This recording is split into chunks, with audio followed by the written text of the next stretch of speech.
Well, welcome to session one of a 5-session class on the Lord's Prayer. This is a little different to do a class like this. It's not so much about, a lot of content like reading a gospel or a letter of Paul. There are numerous texts out there that I would commend to you if you would like to find one and read it, because there's so many. I'm using a number of them, plus notes from seminary, plus other sources, but that might be helpful. Otherwise, it's worth just kind of going in and being sort of devotional in your rereading of the text and really allowing yourself to kind of sink into it, to really just allow it to sort of speak to you maybe in new ways, because it's so familiar. And we say this, I don't know, I feel like I say this in so many of my sermons because it applies to a lot of biblical texts as well. But when something is so familiar, what happens? It can become a little bit rote for us, and we can miss or lose our connection to those deeper pathways of meaning. So that's part of the intention of this class, is to open some of that up, because while it's not a long prayer, it is certainly a foundational prayer. It's arguably the greatest prayer within our tradition. So it's worth looking at and kind of parsing out, and that will be the intention of this class. But because it's not about all the content, this will likely be a little bit shorter, or maybe even significantly shorter than our hour-and-a-half sessions of the Gospel of Mark, which I'm okay with. I'm sure you are too, because it's not about the length. It's more about just what it gives us to chew on, okay, week to week. So I tried to set this up in a way that wasn't too little content, but to leave it wide open and leave room for more of the comments and the reflections, because it's not so much necessarily about, that sort of hidden historical information and context that can broaden the meaning, but it might just be these little twists that give us a chance to reflect on something in an entirely new way. The way this prayer lands in us. So that'll be the shape of these classes, and we'll just sort of see how it goes, but it will be a little different in that regard. But as far as the prayer itself goes, it is a powerful, wonderful prayer that is also very strange. And the reason I say it's kind of strange is because it's the kind of prayer that it's not always clear as to what it's doing or what we're supposed to make of it. So for example, is the intention of the prayer to pray it exactly the way it says? In that particular version. So we often use Matthew's version, or that's the foundation for most of our sort of saying of the prayer. When Jesus says, pray then this way, is he meaning pray then exactly this way? Or is it sort of like, pray like this? That's something that, depending on your church tradition, people will kind of act up about. And I remember when I first started playing with the different versions of the Lord's Prayer years ago, when we would say new versions that helped open up some of the meaning, there were a number of people that didn't like that at first, because there was something very deep about the ritual of reciting words that they were familiar with from a long time. But that's one of the questions of this prayer. Another question is it a Christian? Is this a uniquely Christian prayer? Is it a Jewish prayer? Where does it originate? It doesn't matter where it originates. How do we know? Is the content, what about the content of the prayer? Because we've got, in the Gospels, we've got two distinct versions, okay? Matthew has a longer version that comes from the Sermon on the Mount, and then you've got this really brief version in Luke. What's up with that? Why do we have these two versions, and why isn't it in Mark or John, for that matter? Okay, this foundational prayer. We also have a first century version of this prayer that's not altogether different, but I wanted to include it. It's from the Didache, which means teaching. And it's sort of at the end of the first century, when the church was in its early stages of becoming a community. They recognized the central character of this prayer. And so they tried to make it, they turned it into something that was utilized within the worshiping communities. So the Didache was another version that's slightly different. And then on top of that, you've got all these terms in there that are worthy of looking at. So what does it mean when it says father or will or daily bread, or what's the whole debts, trespasses, sins thing? Why? Okay, so we'll look at some of that too. But so it leaves it open. It's not a settled, sort of simple to understand. I mean, in some ways it's simple to understand, but there's a lot more to it than maybe at first blush. So we'll be looking at that too. A lot of people over the generations have tried to explain why we have these two distinct versions, from scholars that say, well, if you look at the Matthew version, that one comes from the Sermon on the Mount. So he said that longer version earlier in his ministry. And then the Lucan version maybe reflects something from later in his ministry when he was just sort of summarizing for some people. That could be true, but there's absolutely no evidence of that. So we don't know. Another thing, a lot of scholars note, if you ever heard of, the writing of the Gospels, Mark is agreed to be the earliest of the Gospels. Okay, and Luke and Matthew were written.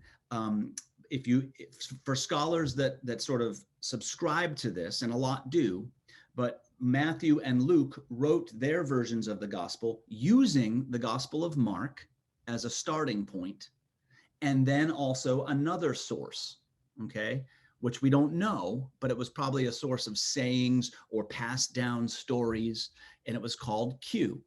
And Q is short for the German word Quelle, which means source. Don't worry about that. So it's called the two source theory. And a lot of scholars sort of subscribe to this, that Matthew and Luke were written based on two sources, Mark and this Q source. And since the Lord's Prayer doesn't appear in Mark, a lot of scholars think, well, it must have come from that sort of passed down source of sayings, so there's something mysterious about it. It doesn't get us closer, though, to a definitive understanding. It's just another suggestion of, oh, this is where it might have come from. Okay. Other scholars say that, oh, well, Matthew's is different because Matthew's gospel is sort of speaking to a more Jewish Christian community, whereas Luke was definitely speaking to a more Gentile Christian community. Okay, so maybe that's why they were different. Luke's version definitely takes what Matthew has and sort of gets rid of some of the extra repetition and wordiness of it. It's much more truncated in Luke's version. All of this stuff is the kind of things that scholars notice, but it's hard to draw conclusions from it. But I wanted to share it with you because this is sort of the way that the understanding that we have. Okay, we can see these things, but it's not always easy to draw conclusions from them. Is this prayer something that is meant to be particular, or is it universal? Is it intended to be a Christian prayer? Is it a Jewish prayer? Is it different than that? For the sake of this class, and because I think choosing a tact is important, the way I see this prayer, and the way many moderns do, is that it is less about being a Christian or Jewish prayer, but very much more of a human prayer. This is very much a universal prayer. I mean, when you look at the language, there's nothing uniquely or distinctly Christian or Jewish about it. It's very fascinating in that way. It's sort of this broad approach to a relationship between the world and to God, okay? And its whole point is to invite or to welcome in God's way in the world. And what is God's way? Well, we'll talk about that. Your will be done, your kingdom come. It's truly welcoming in this intention, asking for that to be real in the world. And that's arguably why Jesus prayed it, as a means of saying that's his ministry. That's his way of being. And actually, many Christians, we look at this prayer itself as a wonderful summary of the entire gospel, is really what it is. When you look at it and you say, okay, this really does summarize it. Because it's not just when we say God's way, that's a very distinct thing. And Jesus talks about this this way of justice, this way of when God's way is real, all get what they need, all have enough, that idea. Okay, so that's what this prayer is kind of focusing on. Okay, that's the tact we'll take on it. And then the last thing I want to say, as far as just opening comments, is there's that famous doxology at the end. And doxology is just sort of means, those words that we sing to close a prayer. It gives it a real closure here. And that's, in fact, how it was used. And I'm talking about, for thine is the kingdom and the power and the glory forever. That's something that many Protestant churches say, but not a lot of Catholic churches. Now, Catholic churches more and more do say something like that, but a little different.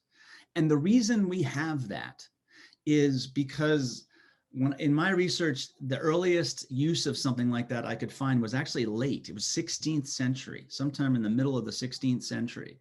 And it appeared, from what I could tell, first in England, as a way for, so you'd have the cantor leading the congregation in saying or singing the prayer, but then the priest would be given the task of kind of wrapping it up, and that's what the doxology would do. So it just kind of allowed a little bit more of a flow to it.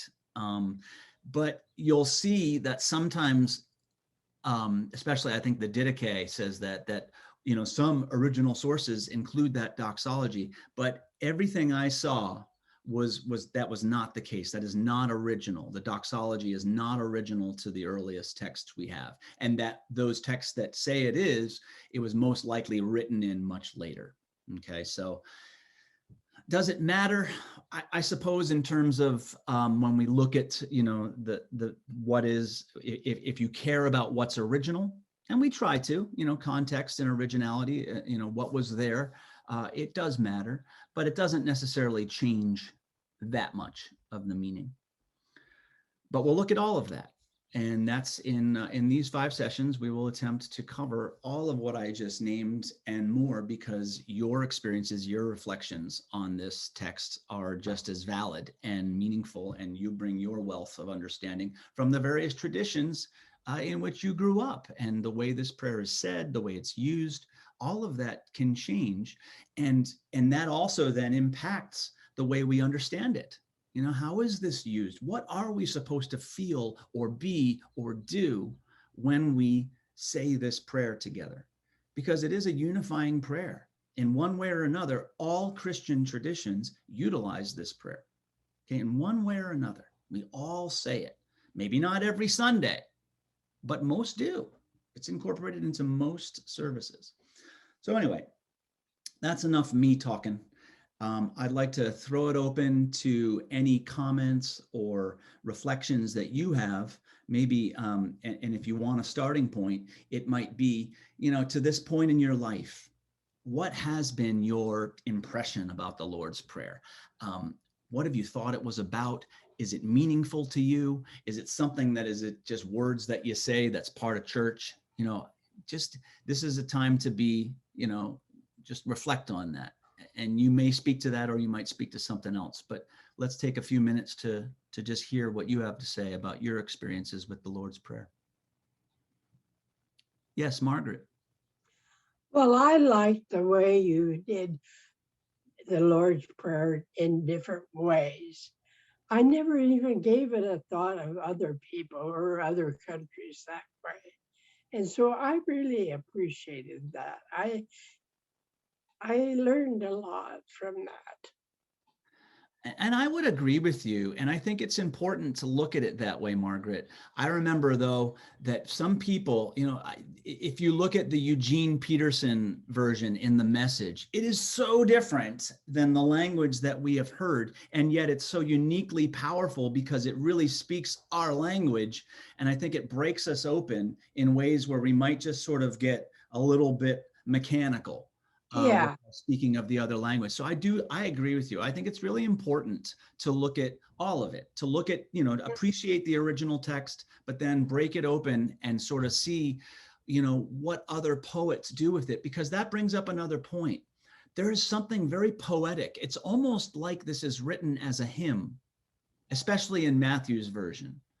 There's something hypnotic about it. There's something poetic. It utilizes sort of classical techniques of Hebrew poetry in its repetition of things. I know it's short and it's sort of sweet, but there's that element that's very present in it. So we should appreciate it in its poetic value. And so hearing it in new voices, as you're saying, is really, I think, important.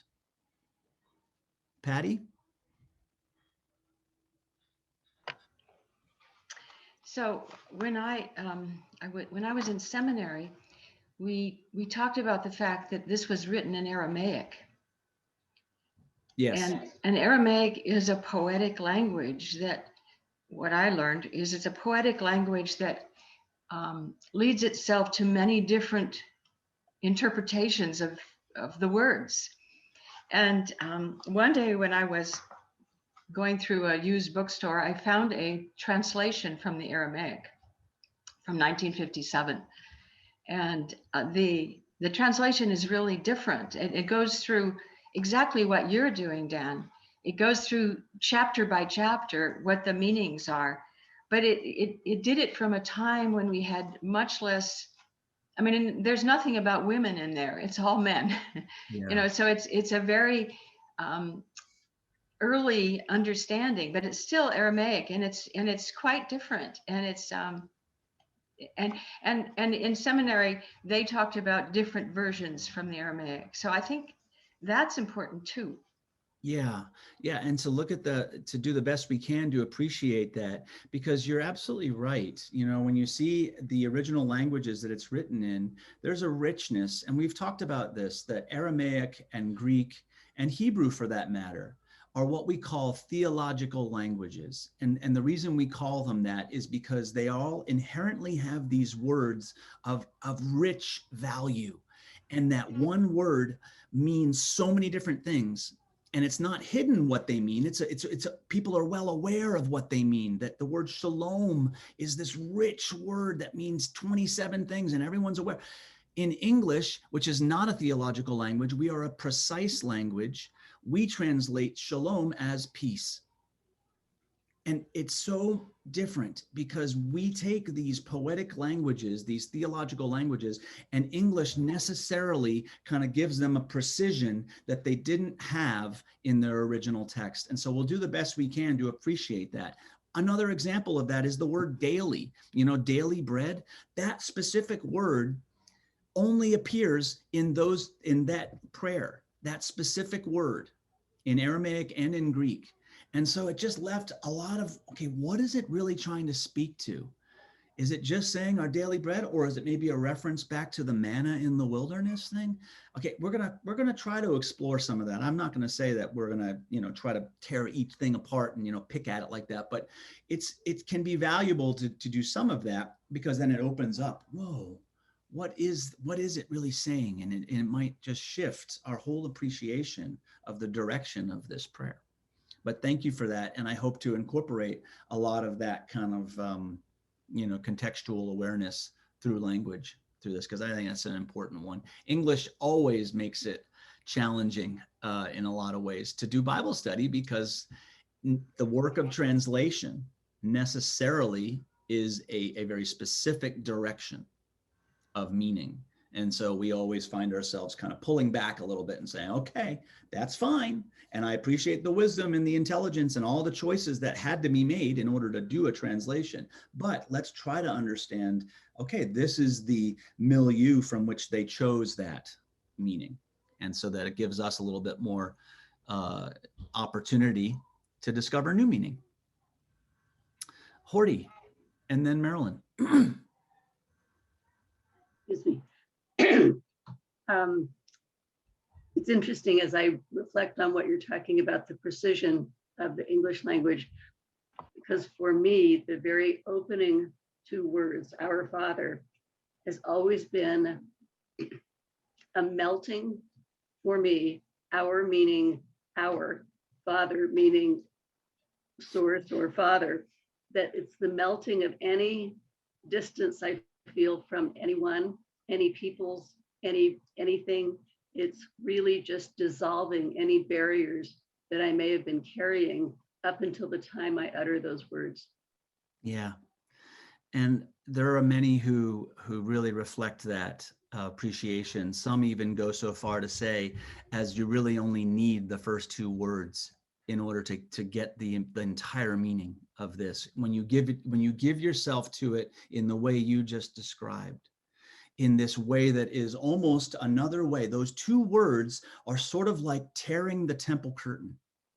It's really the effect in two words. Now, in the postmodern world, and in our rightful, I think, reflection on the patriarchal language, sometimes we lose what Horty just said because we look at words like father and we start evaluating them for what they are not. But what she's saying, what Horty's talking about, and what I think others reflect on too, is that language of our Father can be that place of deep, deep connection, of oneness, of being a part of something that is not separate from you, but I am you. We are a part of our family, of our father, of our mother, and they are a part of us.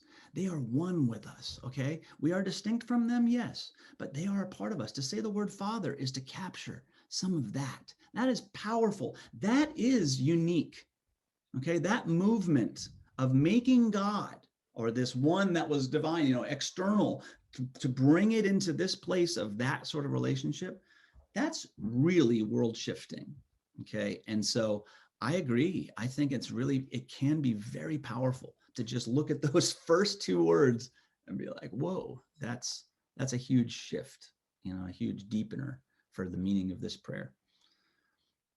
Marilyn, I saw your hand up, and then Bonnie. What I'm going to say actually is kind of comes out of what you've been saying, the two of you, Dan and Horty, but in a little different kind of way. My father's first church was in San Francisco, and it was a little church with a parsonage right next door. And my mother couldn't take me to Sunday school because she had a baby, Beverly. You may know Beverly. So I went by myself. I walked out of the house and down the sidewalk and into the church to go to Sunday school. And I learned the Lord's Prayer. And I really just loved it. But I learned a 2.5-year-old's version of the Lord's Prayer. So Hallowed became Howard. Howard is my name. I mean, makes sense. Howard is a name.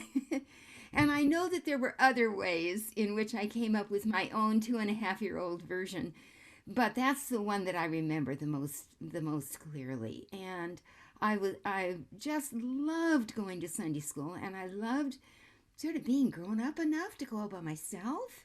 And I learned the prayer, and anyway, it was very, very special. And what I love about what you just shared is it reminds us that the meaning and the lasting relevance of so many of the parts of church or spirituality within us have little to do with whether or not we get the words right, but it's the imprinting on our heart and in our memory, that connects the two, heart to head.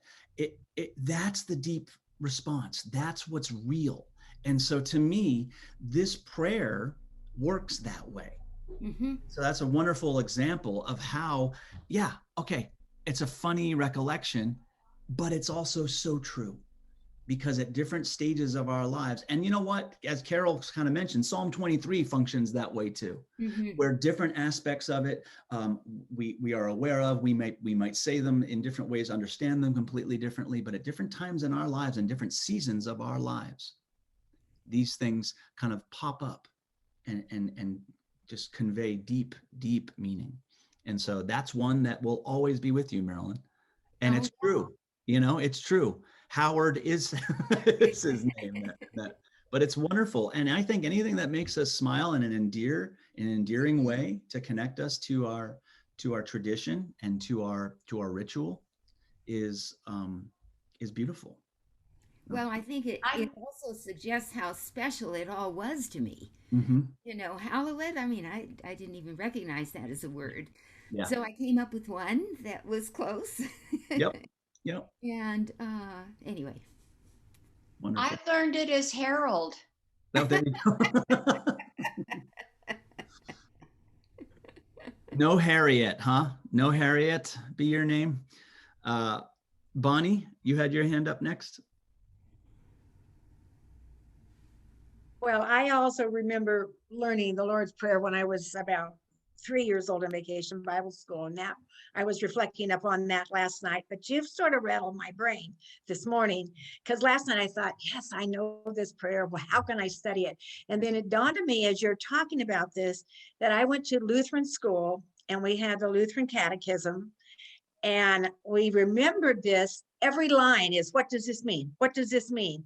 And Mhm. so I looked it up while I was sitting here, and our Father who art in heaven says, tenderly invites us to believe that he is our true Father and that we are his true children, so that with all boldness and confidence, we may ask him as dear children ask their dear Father. And I thought that was good. I haven't looked at the Lutheran catechism and I don't know, 65 years or something since I was because I went to elementary school. But it just rattled that, like, oh yes, I remember that. What does this mean? What does this, every single line? That's beautiful. And this is how Bible study works, is that it strikes chords within us that draw us back to something. That's how story works. You know, biblical stories do the same thing. You know, so many of the stories that we hear in the gospel strike chords that draw us back to the ancient, more ancient stories, maybe from the Old Testament, oftentimes from the prophetic tradition, from the Psalms. So this is the way it all works. So the fact that it happens in our lives this way, as we reflect on the Lord's Prayer, it's part of that same, you know, process, that same poetic communication of how all of this lands within us. So that's good. I mean, I want to hear that. I want to, you know, see, oh my gosh, what is this bringing out of me? Especially if you came to this wondering, all right, so we read 2 lines and then we talk about it for an hour. Are you kidding me? Well, it may end up being like that, but I have a feeling we're going to find some deep, you know, kind of connectors to parts of ourselves that we haven't been present to maybe for a long time.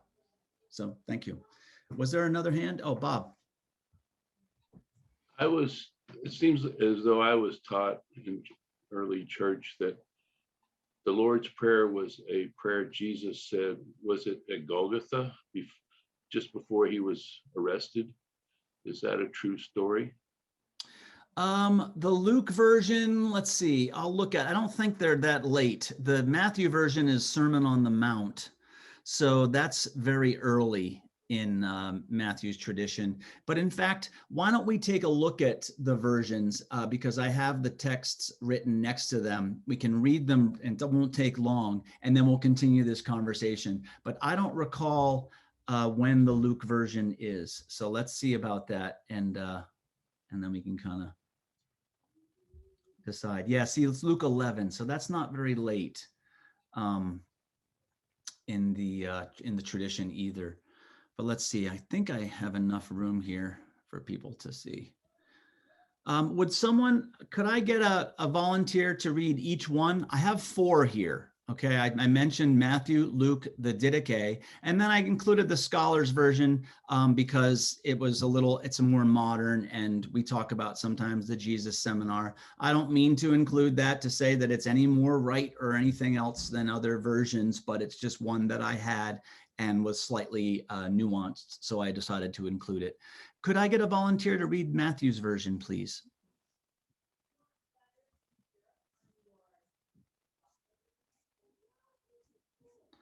I can't see anyone, so I don't know if anyone's trying to talk.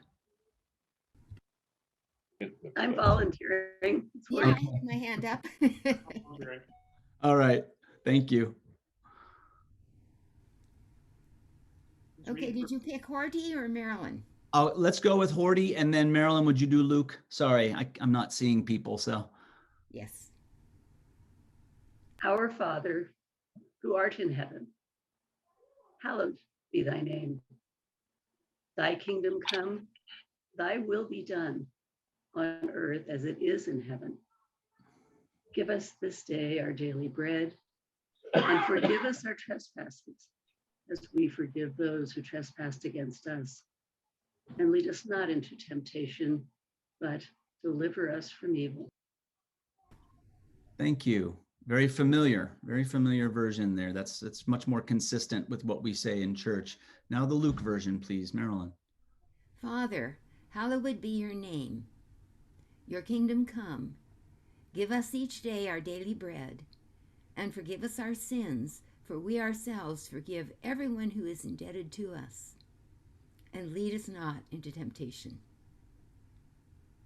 Very simplified. Mm-hmm. Much different. Doesn't necessarily come across as so poetic in the English, but it still remains so in the original language.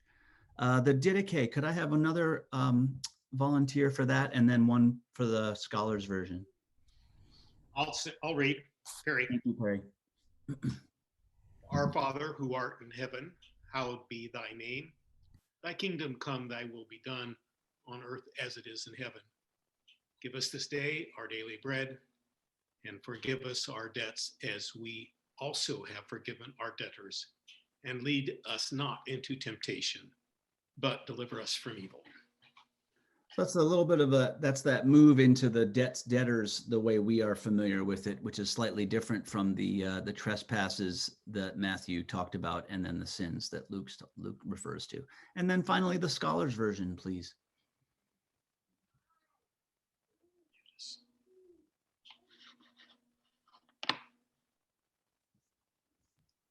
I mean, Thank you, Bob. I think that's you.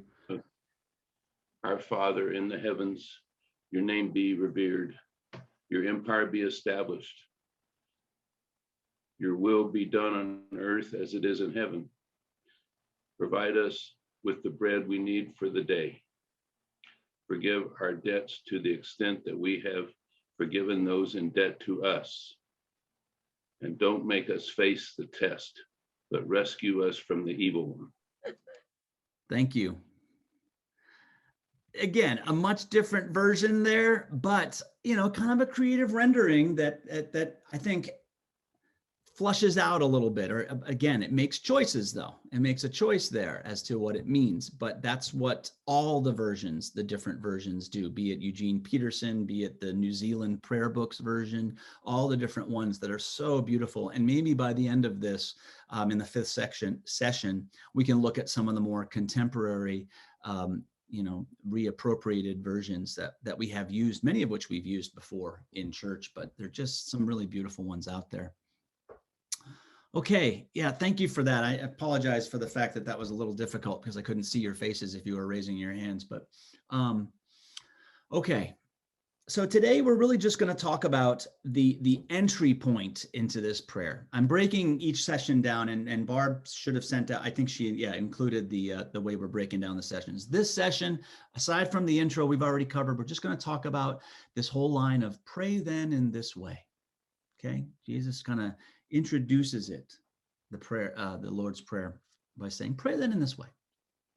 And it invites the question about prayer.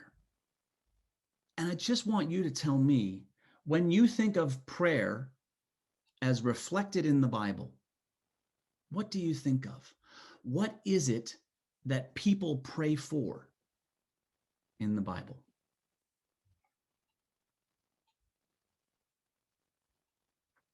Bonnie? The first thing that popped in my mind was when Jesus was praying in the garden and said, Father, let this cup pass from me. That was one example. Sure. And Jesus goes off and prays, but we don't. So that is one illustration, though, what you named is one illustration of kind of the content of his prayer. So praying for God to intercede, but also to accept that that's not up to him, that sort of thing. So that's one thing that Jesus prays there. A lot of times Jesus goes off to pray in the Gospels, but they don't talk about the content of his prayer. But when you see content in the Bible, in the entire Scripture, what is it that you see? What are people praying for? What sort of describes? And again, I don't mean this, I'm not setting this up as a right or wrong thing. Just what do you see? What do you remember, from the way prayer is articulated in the Bible? I saw your hand, Horty. Did you want? Yep, go for it.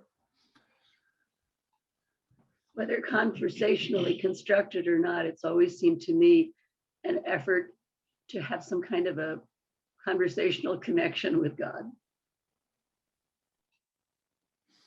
Yeah, I think you're right. There's something very personal about prayer.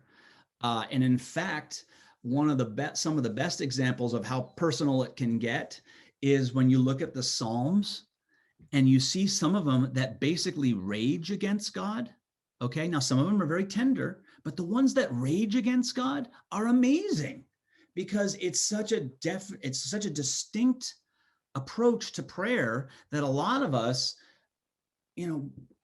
depending on how we were raised in church, that can seem so foreign to us. How dare you do that to God? But the whole canon is filled with prayer like that. That's that intimate, that raw, that real. So prayer is raw and real. We see a lot of examples of this, and not just in the Psalms, but in other places as well. Other reflections on it. What else describes the way prayer is portrayed in the Bible? What do people pray for?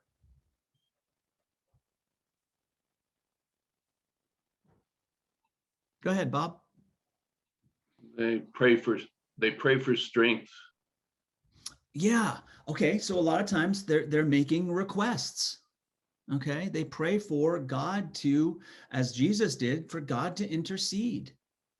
A lot of the Psalms, and again, Psalms are the prayer book of the Bible, whether it's Jewish or Christian.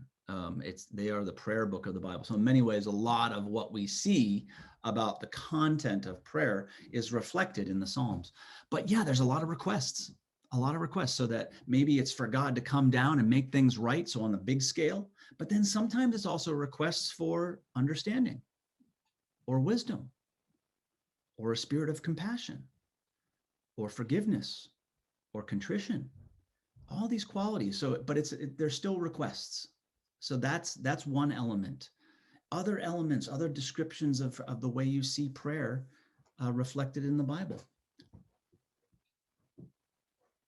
Carol, and then Patty. I think too, there's so many times when we're praising God, thanking God. And to me, that is always so rich because you don't want to always be asking, I need. There's times when you just have to stop and praise. It's so well said. And I think you're naming the other broad category. And there is a move that happens from the prayers of requests to this other broad category, which we'll call prayers of gratitude. So it could be prayers of thanksgiving, but it also could be prayers of praise. To recognize that it's not all about us is what it comes down to. These types of prayers that we can't control everything, even though we may want to. And that's so powerfully reflected in that moment that Bonnie mentioned, Jesus in the garden, because he kind of makes that movement, right? Take this cup from me, request, but your will be done. Acceptance, acceptance that he doesn't have the control, but a very human response there. So broad strokes, this is the types of prayers you see. The request type prayers, the prayers of gratitude, okay? Patty, did you want to add anything?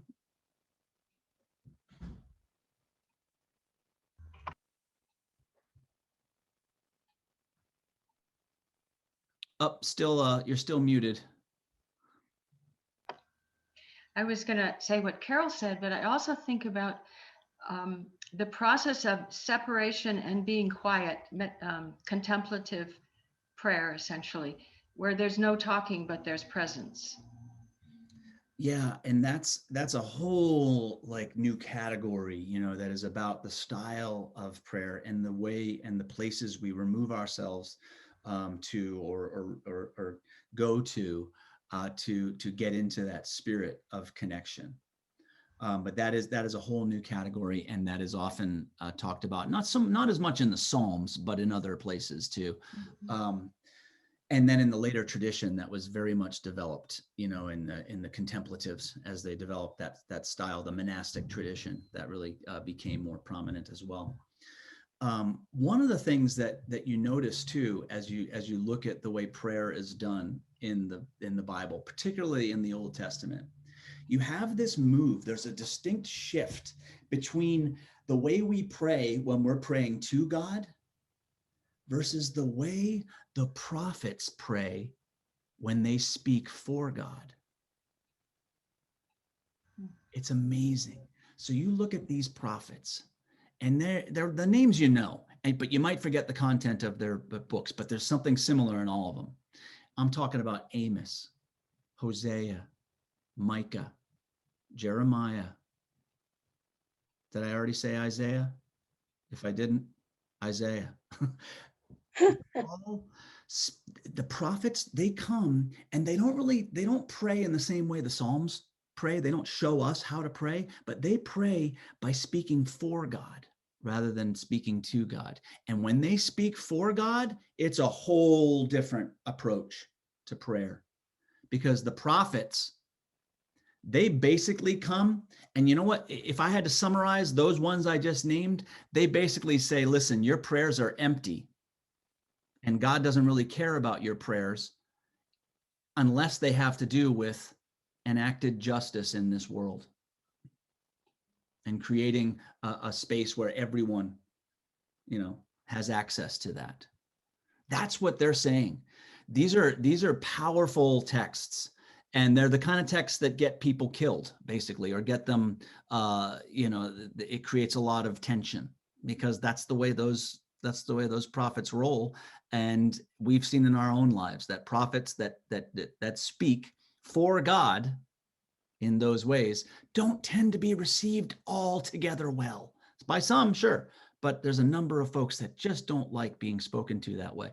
And the prophets, especially in the Old Testament, when they move from that speaking to God in the style of prayer to speaking for God, and that's their style of prayer, because that's what it is. That's what they're trying to tell the people. You want to pray? Then what did Micah say? Do justice, love mercy, and walk humbly with God. That's it. That's your prayer. See, this is what the prophets are trying to tell us. But that's part of the tradition too. So it opens up the whole understanding of prayer. And in some ways, the prophets will tell us, they eschew prayer. They say it's not worth anything unless you're talking about enacting justice. Okay? So reflect on that in relation to the Lord's Prayer. Marilyn? Yeah, I'm thinking about what I often pray for, and I think I hear other people praying for it too, and I'm not quite sure how it fits in what we're talking about, but I pray so often for guidance, for help in doing what's going to make a positive difference rather than make everything worse. I so often will think to myself, I want to be a part of the answer, not the problem. Yeah. And I can't always, lots of times, can't tell exactly what being part of the answer would look like.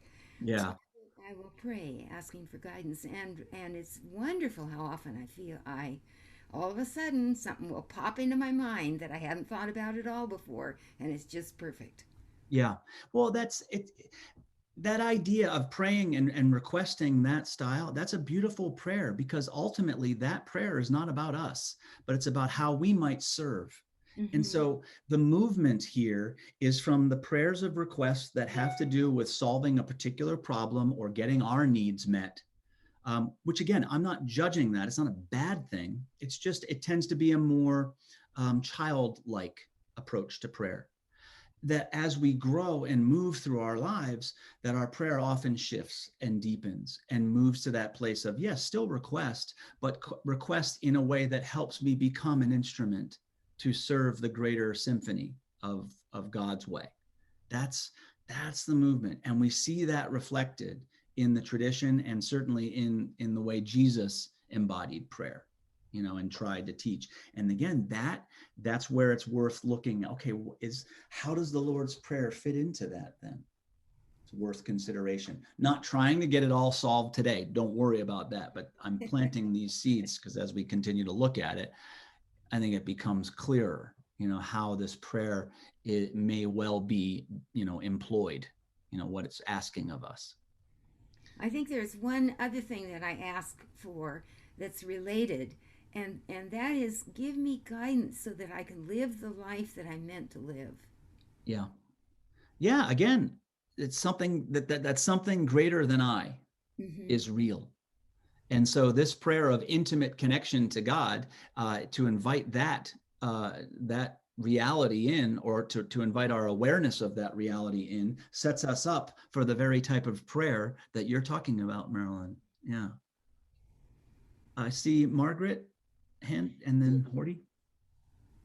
Well, prayer to me is very personal. I don't ask for things. I thank him every morning to see the sun and everything. I enjoy what he has given us. And, you know, in our previous time when we had revived our faithful class, you remember? The faith renewal. Yeah. Yeah. Yeah. Everybody made kind of a joke that I would get to say the prayer. But that really meant to me, I got to talk to God. It really meant something to me. And Margaret, it meant something and still means something to any of us who are in that class with you, because that type of that appreciation of your love for saying the prayer there was a gift that we all got to share in as we tried all these different fun ways I know. to help it along. But that to me is, again, we don't make this about us or our individual selves only, but it's about this collective awareness that prayer becomes this invitation to that greater community, that participation in something more, and that's the movement, that's the movement of a growing faith to move in that direction. And I think that's, again, something that the Lord's Prayer is even asking us to consider, to move from that place of request for the sake of me into those places of how might I serve, and what am I inviting in? What am I practicing? How am I living? How do I connect to what I'm praying? What's my role? We often talk of justice, and it's a word that triggers a lot of different meanings, for people, some positive, some negative. And I want to ask you, when you hear the word justice in relation to the Bible, okay, what are some of the terms and ideas that pop in your mind? What comes up when you hear that word justice? Heck, maybe just by saying it that way, I'm planting inappropriate seeds. Just the word justice. What do you think of? Biblical justice.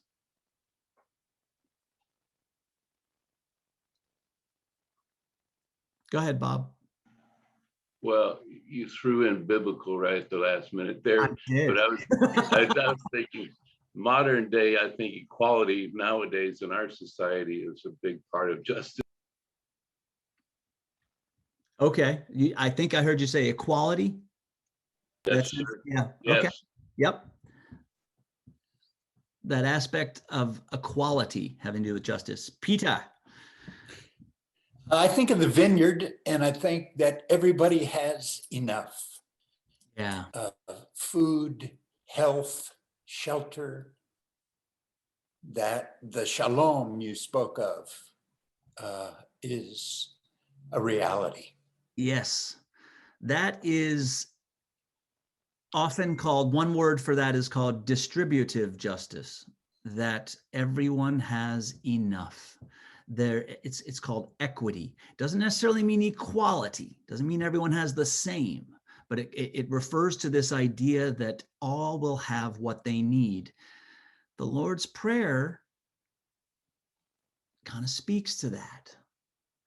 But a lot of us, and all of these reflections are very poignant, but also another reality of justice in our world is this idea of criminal justice.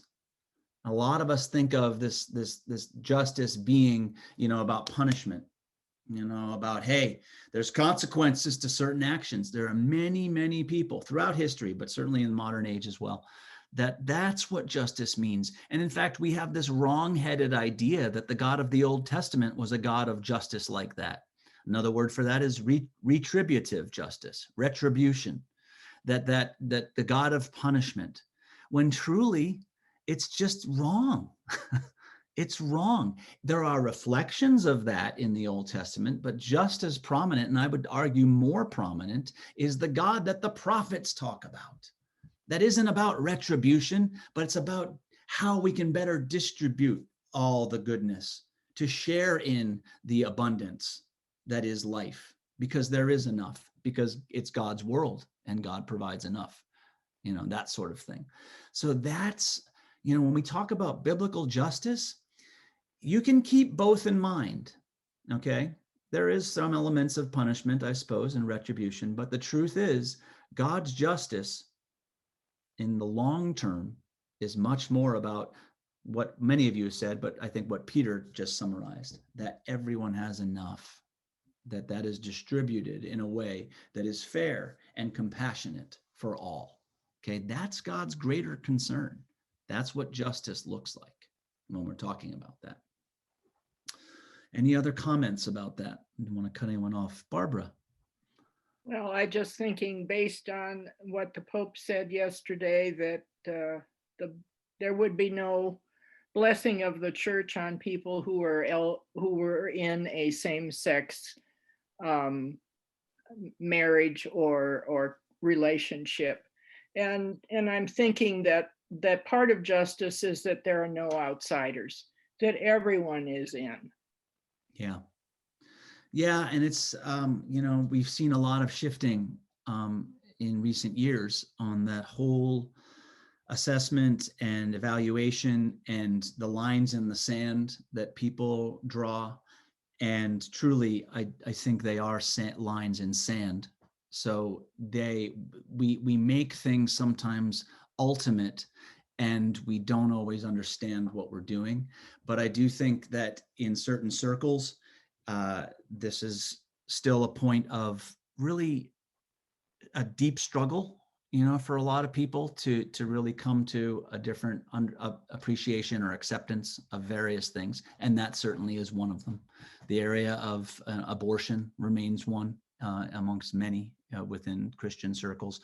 I didn't hear what you're talking about. I didn't hear that comment yesterday, but it's not completely surprising, even though if you said it was the Pope that said that yesterday, yeah, even though that same Pope has expressed such an open-mindedness to new understanding of different things.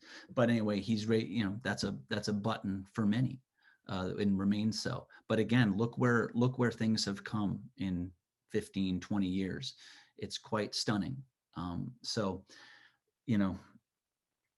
lines in the sand. 20 years from now, I wonder where we'll be. Did I see another hand? Oh yeah, Patty.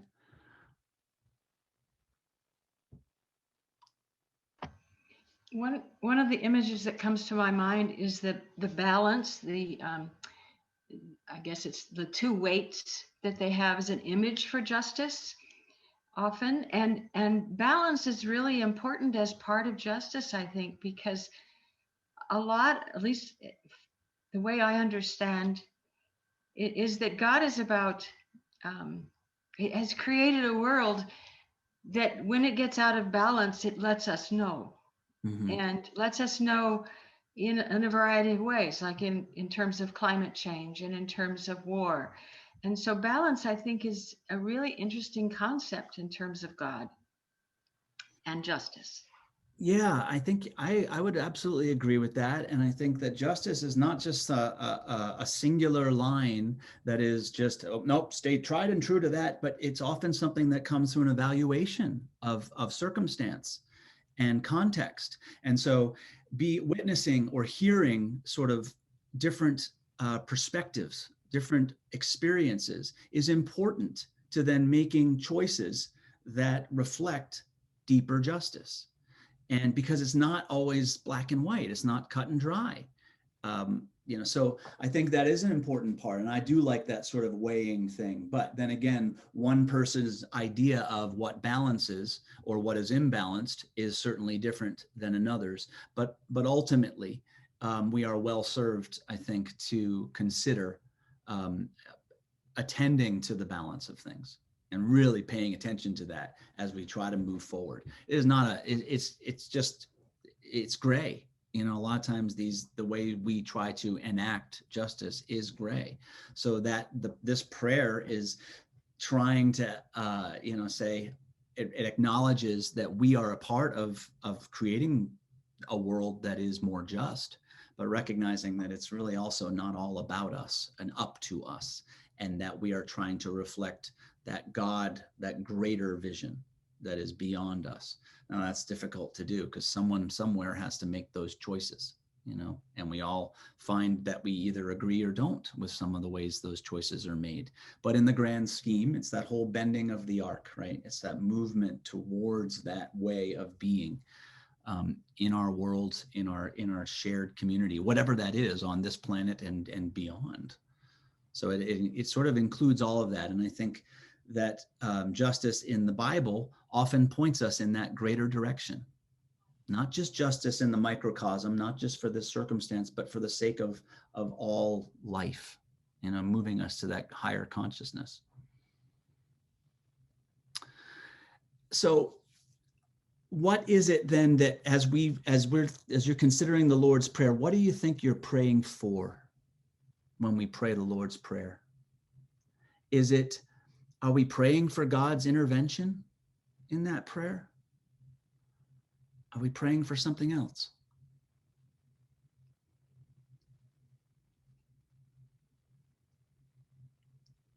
Ken? One of the ways that I experience the Lord's Prayer is a deep sense of communion with God. And so that's the way I feel about what we're praying for in that prayer is that oneness that we can experience with God. Yeah, and I think it's a oneness that's established right from the start. When we start with that oneness, it necessarily makes it so that it's not just about God, come down and set this right for us. It's not what the prayer is asking. But as we go through it, I think what we'll find is that because if we are starting from that place of oneness, then this is about a collaboration. It always has been. It's not just about God intervening and coming down, but it's about God praying through us for collaboration, and that our lives might be a part of that justice music, that's the instrument that we'll play, with our lives. So it's that collaboration. And the truth is, we just studied in depth the Gospel of Mark. That is exactly what the Gospel of Mark was talking about. Now, look, Mark doesn't use the Lord's Prayer, but really through and through was preaching those same concepts, this idea of a collaborative relationship. It's not about God coming down and taking care of it. Faith was not discovered because Jesus imparted it to people. Faith was discovered because people took risks to walk in the ways of love. And then that seed that Jesus could give them was watered with their lives. And that's where the fruit was grown. It's always a collaboration. This prayer sets us up for the same type of, relationship.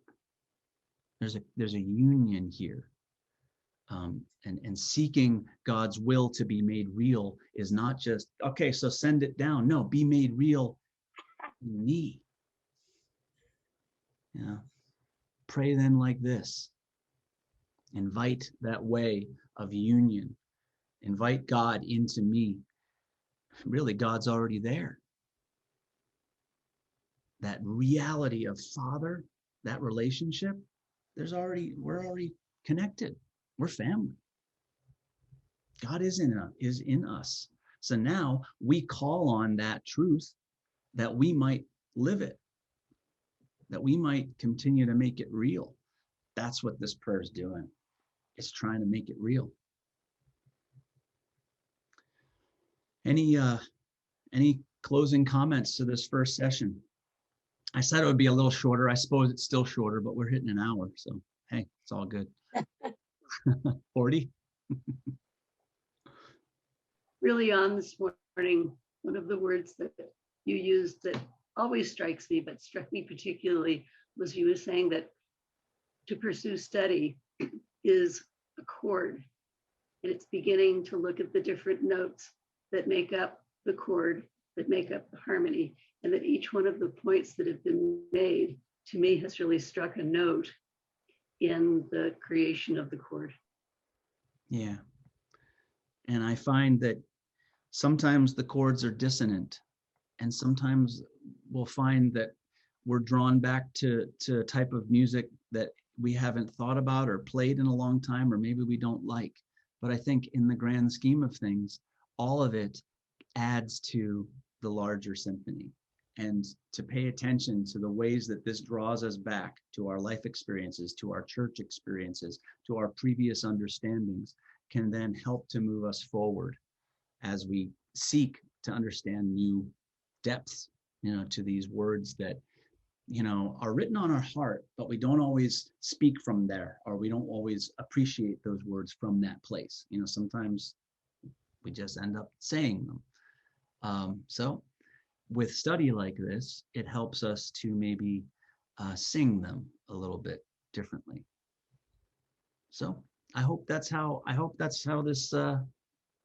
one way that this might work for all of us. Anyone else?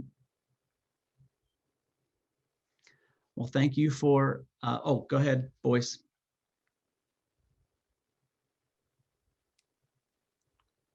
It almost seems like the Lord's Prayer, and you have mentioned how it has a nice flow and everything, but it's almost can be used as a mantra that you start out kind of slow, and as you say it, if you use it as a chant and really get into it, by the end you're really emphasizing the words, and it's almost like I used to use Norman Vincent Peale's, and I still do, saying that I can do all things through Christ who strengthens me, as a mantra to psych myself up for an interview or for whatever was coming.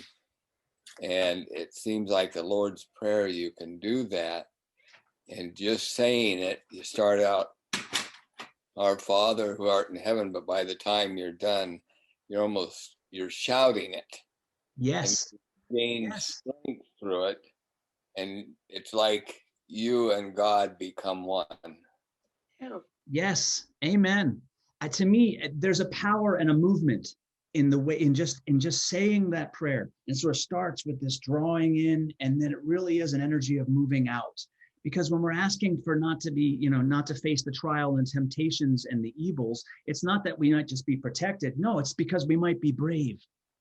And I love actually the way that the Gospels versions end without a nice little bow of a doxology. Because the only thing I don't like about the doxology is it sort of ties it up and it sort of puts it back on God. Notice how it does that? And so it sort of moves us out of that space of potential bravery in some ways. That's my reflection on it. But again, I don't want to give away all my good little nuggets in the first session. But so yes, there's an energy of this prayer that invites us to that space that you just spoke to, Boyce. So I hope we can continue to hit on that too. All right, friends. Well, thank you for jumping in for another class like this. I look forward to next time. We will study the next two phrases, which is Our Father in Heaven and Hallowed be your name, or thy name. Thank you, Dan. All right. Thank you all. We'll see. Oh, we won't be meeting next week because I will be away. So you have 2 weeks now. I apologize for that. It's not ideal to start a class and then take a week off, but I'll make sure Barb sends out a message because we'll be away next week. So we'll see you 2 weeks from now. Bye. Bye, everyone. Dan, are there going to be notes? Oh, yeah. I'll have notes for you. Yeah, Okay. I'll include them. Barb will send them to you. All right. Bye. See you, everyone. Bye-bye.